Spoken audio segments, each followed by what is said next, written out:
লাইলাতুন নিসফি মিন শাবান প্রচলিত শবে বরাত উপলক্ষে আমাদের করণীয় কি? বিশেষ করে এই রাতে মসজিদে ওয়াজ মাহফিল, দোয়া দরুদ, ইবাদত বন্দেগী এবং নানা ধরনের খানাদানার আয়োজন করা হয়। কোরআন সুন্নাহর আলোকে এগুলো ঠিক কিনা জানালে উপকৃত হব। ভাইরা আমার, লাইলাতুন নিসফি মিন শাবান যেটাকে আমরা শবে বরাত বলি, এই লাইলাতুন নিসফি মিন শাবানে আল্লাহ তাআলা হিংসুক এবং মুশরিক ছাড়া বাকি মানুষদেরকে, বাকি মুসলমানদেরকে আল্লাহ তাআলা সাধারণ ক্ষমা ঘোষণা করেন মর্মে একটা হাদিস আছে।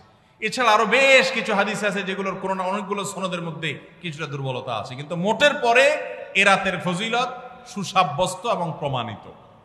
কিন্তু এর মানে এই নয় যে এই রাতকে কেন্দ্র করে আমরা যা করি আমাদের দেশে তার সব সঠিক। আমাদের দেশে লাইলাতুল বরাতে মানুষের যে ভিড় মসজিদগুলোতে, এটা তো ভালো জিনিস যে মানুষ মসজিদে আসছে, কিন্তু অন্যদিন না এসে এই রাতে বেশি আসার কারণটা কি? লাইলাতুল কদর বেশি ফজিলতপূর্ণ নাকি এই রাত বেশি ফজিলতপূর্ণ? লাইলাতুল কদরের সাথে কোনো তুলনা চলবে? সেই রাতে মানুষ কি এত বেশি ইবাদতের চেষ্টা করে? তাহলে এই রাতে এত বেশি চেষ্টার রহস্যটা কোথায়? রহস্য হলো আমাদের দেশে মানুষ মনে করে যে এই রাতে ভাগ্য ঠিক হয়, অতএব সারা বছর যাই করি না করি এই একটা রাত মসজিদে গিয়া আল্লাহ বিল্লাহ করে যদি সারা বছরের ভাগ্যটা ঠিকঠাক করা যায়, এরপর আর মসজিদে যায় কেনা। এই চালাকি করলে কি ভাগ্য ঠিক হয়ে যাবে? ভাইরা আমার, লাইলাতুন নিসফি মিন শাবানকে কেন্দ্র করে বহুবিধ বিদআত, বহুবিধ বাড়াবাড়ি, বহুবিধ কুসংস্কার আমাদের সমাজে আছে। এক সময় তো প্রচুর পরিমাণ পটকা ফুটাফাটি চলতো। আলহামদুলিল্লাহ, প্রশাসনের ভাইয়েরা প্রতি বছর নিষেধাজ্ঞা আরোপ করেন এবং এটা অনেকটা কমেছে, যেটা আমাদের নিরাপত্তা হুমকির মধ্যে আমাদেরকে ফেলে। দ্বীনের নামে আমরা কখনো সেগুলো করতে পারি না। অনেক মসজিদে আলোকসজ্জা করা হয়। আলোকসজ্জা তো আপনি এমনিই করেন সারা বছর, কিন্তু এই রাতকে কেন্দ্র করে আলাদা করে আলোকসজ্জা করা, এই রাতকে কেন্দ্র করে ওই যে হালুয়া রুটি খাওয়ার একটা ব্যাপার এখনো আমাদের দেশে কোথাও কোথাও আছে। অনেকে মনে করে নবীজির দাঁত মোবারক শহীদ হয়েছেন উহুদের ময়দানে, তো তিনি হালুয়া খাইছেন, সেজন্য আমরা ভালো দাঁতে হালুয়া খাই। নবীজির দাঁত ভাঙা হালুয়া খাইছেন, আমাদের আস্ত দাঁতে আমরা কি খাই? হালুয়া খাই। আপনার বাপের ঠ্যাং ভেঙে গেছে, উনি একটা লাঠি দিয়া খোড়ায় খোড়ায় হাঁটে, আপনার আস্ত ভালো দুইটা ঠ্যাং আছে, আপনি বাপের মহব্বতে বলছেন বাবা তোমার পাওটা ভেঙে গেছে, সেই মহব্বতে আমি আমার ভালো পাও নিয়ে লাঠি দিয়ে আমি খোড়ায় খোড়ায় হাঁটতেছি। কি বলেন? বাপ খুশি হবে? খুশি হবে? বলবে এটা তো বেয়াদবি, তামাশা করতেছো আমার সাথে, আমার ভেঙাইতেছো। নবীজি সাল্লাল্লাহু আলাইহি সাল্লাম দাঁত মোবারক শহীদ হয়েছে বাতিলের বিরুদ্ধে জিহাদ করতে গিয়ে। আপনি বাতিলের সাথে আঁতাত করবেন আর হালুয়া খায়া নবীজির সুন্নাত আদায় করবেন, এর চেয়ে বড় হাস্যকর জিনিস আর হতে পারে না। অতএব সব ধরনের বাড়াবাড়ি কুসংস্কার আমাদের বন্ধ করতে হবে।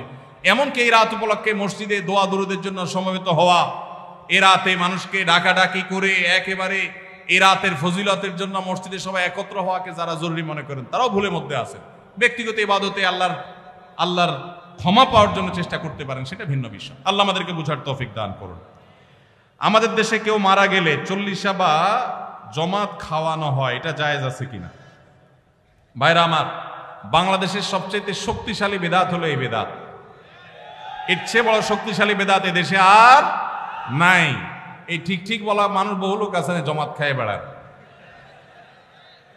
এই বরগুনার আমাদের অফিসে কিছু স্টাফ আছে, বরগুনার 2-3 জন আমার পরিচিত। তো এরা, আমি শুনছি যে তাদের একটা গ্রুপ খুলছে, তারা ফেসবুকে না যেন হোয়াটসঅ্যাপে গ্রুপ খুলছে, জমাত খাওয়ার গ্রুপ। কোথায় কখন কে মরে, কোথায় কার মরার খাওয়ান হয়, ওই গ্রুপে জানাই দিলে সবাই দলে দলে সেখানে চলে যায়। এটা তারা এক এক ইউনিয়নের এক একজন মিলে এটা করছে, যাতে কোনো ইউনিয়নের জমাত যাতে মিস না হয়। তো ভাই, এটা হলো সবচেয়ে শক্তিশালী বিদআত। কেন? আমি একটা কথা প্রায় বলি, আপনি গুগলে গিয়ে, সবার হাতে হাতে এখন আজকাল মোবাইল আছে, স্মার্টফোন আছে, গুগলে গিয়া শ্রাদ্ধ লিখে সার্চ দিবেন, তালিবেশ্বর রফালা আকার দয়ের পিঠে বড় ধ, শ্রাদ্ধ। শ্রাদ্ধ লিখে যদি আপনি সার্চ দেন, আপনি দেখবেন সার্চের যে রেজাল্ট আসবে আপনার চোখ খুলে দিবে। কি? হিন্দুদের মধ্যে একটা ধারণা আছে, সেটা হলো যদি কোনো মানুষ মারা যায়, তার মৃত্যুর পর এলাকাবাসী আত্মীয় স্বজন সবাইকে দাওয়াত দিয়ে না খাওয়ানো হলে ওই লোক স্বর্গে সোনা দানা পায়, খাওন পায় না, সে না খায় কষ্ট করে। এই জন্য ওই লোকের জন্য যে খানা দানার আয়োজন করে ওই অনুষ্ঠানের নাম হলো শ্রাদ্ধ।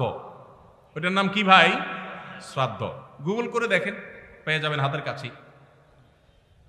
আমাদের সাবকন্টিনেন্টে যেহেতু হিন্দু ভাইদের সাথে আমাদের সামাজিক সহাবস্থান আছে, তারা তাদের ধর্ম পালন করেন। আমি তাওহীদবাদী, আমি ইমানদার, সেই জায়গা থেকে আমি শিরকে আল্লাহর নিকট সবচেয়ে অপরাধ মনে করে বাঁচার চেষ্টা করি, কিন্তু তারটা তিনি করেন, তারটা তিনি করে, এটা তার ব্যাপার। কিন্তু তাদের সাথে মিশার ফলে তাদের অনেক সংস্কৃতি আমাদের মুসলমানদের মধ্যে চলে আসছে, আমরা টেরও পাই নাই। এই যে মানুষ মারা যাওয়ার পরে যে খাওয়ার অনুষ্ঠান মৃত ব্যক্তির ওয়ারিসদের উপরে চাপানো হয়, এটা ওই শ্রাদ্ধ থেকে এসেছে। এটা ইসলামে নাই। ইসলামে আছে উল্টাটা। উল্টা কি? একটা মানুষ মারা গেছেন, নবী সাল্লাল্লাহু আলাইহি সাল্লাম বলেছেন অমুক মারা গেছেন, তার পরিবারের লোকদের জন্য তোমরা খাবারের ব্যবস্থা করো। কেন? কারণ তাদের রান্না করার মতো মানসিক অবস্থা নাই। আমরাও সেটা করি, অবশ্য আপনারাও করেন। কেউ মারা গেলে তার আত্মীয় স্বজন, তার ছেলে মেয়ে, বউ বাচ্চাদেরকে খাওয়ান দাওয়ান দেন, 2 দিন 3 দিন একটু খাওয়ান টাওয়ান পাঠান, এরপরে 40 দিনের দিন সুদে আসলে একসাথে উঠায় নেন। কি বলেন? খাবার পাঠান গামলায় করে একটু, আর খাওয়ার সময় গোটা গরুটা খেয়ে ফেলেন এলাকার মানুষ। বাপ মারা গেছে, আপনি খুশি না বেজার? খুশি না বেজার? আপনার মা মারা গেছে, আপনি খুশি না বেজার? যদি বেজার হন, খাওয়ানোর যত অপশন আছে, খাওয়ানোর যত উপলক্ষ আছে মানুষ খাওয়ানোর, এটা খুশি হয়ে না বেজার হইয়া? যেমন মানুষ বিয়ে করছে, খুশির চোটে অলিমা খাওয়ায়, এটা সুন্নাত। কারোর বাচ্চা হয়েছে, খুশি, এজন্য সে আকিকা খাওয়ায়। কারোর ছেলেটা পাস করছে, সে খুশি হয়েছে, এজন্য সে আটার দলা খাওয়ায়, মিষ্টি খাওয়ায়। কিন্তু আপনার বাবা মারা গেছে, আপনার তো মনের কষ্ট। আপনি যেভাবে জিয়াফত দিচ্ছেন, আপনি যেভাবে মেজবানি খাওয়াচ্ছেন, এটা দেখে তো মনে হচ্ছে আপনি অনেক খুশি যে বাপটা চলে গেছে, এখন জমি জমার ভাগযোগগুলো আমরা পাবো, এই উসিলা সবাই খাওয়াই। আল্লাহ আমাদেরকে হেদায়েত দান করুন। শক্তভাবে এই বেদাত আমাদের সমাজ থেকে দূর করতে হবে ইনশাআল্লাহ। আমাদের সচেতন হতে হবে। আপনার বাবা মা মারা গেছেন, ওনাদের জন্য আপনি কি করবেন? দোয়া করবেন, ইস্তেগফার করবেন, চোখের পানি ফেলবেন, দান সাদাকা করবেন। মাদ্রাসায় এতিম গরিব ছাত্ররা আছে, একবেলা খাবার টাকা দিয়ে দেন। মসজিদে কিছু ইট কিনে দেন, মসজিদের জায়গা কিনবে, সেখানে টাকা দিয়ে দেন। একজন গরিব মানুষকে কিছু টাকা দিয়ে দেন। মুর্দার তরফ থেকে সাদাকা করলে তার সব মুর্দা পায়, সেটা আপনি করেন। কিন্তু এই যে অন্য ধর্মের মানুষদের মতো করে খাবারের অনুষ্ঠান যেটা করছেন, এটা সুন্নাহর খেলাফ। সুন্নাহ হলো মৃত ব্যক্তির পরিবারকে খাওয়ানো, তাদের কাছ থেকে খাওয়াটা সুন্নাত নয়। আল্লাহ আমাদেরকে বুঝার তৌফিক দান করুন। মুশকিল হলো এটা যদি আপনি না করেন, আজকের ওয়াজ শোনার পর এলাকাবাসী বলবে অমুক লোকটা মারা গেছে, কি ছেলে মেয়ে রেখে গেছে, কারো একটা হাত ধোয়াইলো না। বলবে কি না বলেন? কেন আপনার হাত আরেকজন ধোয়াইতে হবে? আপনার হাত কি লুলা হয়ে গেছে? হ্যাঁ, আরেকজন হাত ধোয়াইতে হবে, নিজের হাত নিজে ধুতে পারেন না? হাত ধোয়ানো মানে খাওয়ান আর কি, তাই না? এলাকাবাসী বহু কিছু বলবে, কিন্তু আপনি অটল থাকবেন যে আমি ইনশাআল্লাহ এগুলা করব, আমার বাবার জন্য, মায়ের জন্য যেটা করলে সওয়াব হবে সেটা আমি করব। নবীজি সাল্লাল্লাহু আলাইহি সাল্লামের কাছে এক সাহাবী এসে বললেন, ইয়া রাসূলুল্লাহ, আমার মা মারা গেছেন, আফা আহুজ্জু আনহা, আমি কি তার পক্ষ থেকে হজ করতে পারি? নবীজি বলেছেন, নাম, অবশ্যই করতে পারো। এগুলো হলো সুন্নাত। আমরা সুন্নাত বাদ দিয়ে এখন বেদাতকে আলিঙ্গন করে ফেলেছি। আল্লাহ আমাদেরকে হেদায়েত দান করুন।